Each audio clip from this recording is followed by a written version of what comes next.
കഴിഞ്ഞ വർഷം ഞാൻ പോന്നു. ഈ വർഷം പോരാൻ പറ്റിയതിൽ സന്തോഷമുണ്ട്. പോരാൻ പറ്റുമെന്ന് വിചാരിച്ചിരുന്നില്ല. പിന്നെ നമ്മുടെ തിരുമേനിമാരുടെ പ്രയത്നം കൊണ്ടാണ് ഇത്ര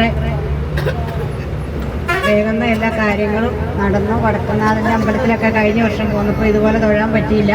പ്രാവശ്യം തിരുമേനിമാർ കൊണ്ടുനടന്ന് എല്ലായിടത്തും തിരക്ക് കൂടിയെങ്കിലും കൊണ്ടുനടന്ന് നമ്മളെ തൊഴിച്ചതിൽ ഹൃദയം നിറഞ്ഞ നന്ദി പറയുന്നു ഞാൻ. പിന്നെ മഞ്ഞൾപ്പറ എടുക്കാൻ വേണ്ടിയിട്ട് തിരുമേനി ഒരു രസീത് എഴുതിപ്പോയി. പക്ഷേ അത് എല്ലാവർക്കും കൊടുത്ത സമയത്ത് ഞാൻ വാങ്ങിച്ചു എന്ന് കരുതി ഞാൻ തിരക്കിനിടയിൽ പെട്ടുപോയി. പിന്നെ ഞാൻ കുറേ തപ്പിയപ്പം എനിക്ക് കിട്ടിയില്ല അത്. പിന്നെ തിരുമേനി കുറേ തിരഞ്ഞു നടന്നു എന്നെ. പിന്നെ ഞാൻ എന്തായാലും അവർ മഞ്ഞൾപ്പുറ നിറയ്ക്കുന്നതോടെ തീർന്നപ്പോൾ ഇങ്ങനെ രസീത് കണ്ടില്ല എന്ന് പറഞ്ഞപ്പോൾ എന്നോട് നിറച്ചോളാൻ പറഞ്ഞു. അതിലൊക്കെ എനിക്ക് വളരെയധികം സന്തോഷമുണ്ട്. എൻ്റെ യാത്രയിൽ എനിക്ക് എല്ലാ സന്തോഷങ്ങളും ഉണ്ട്.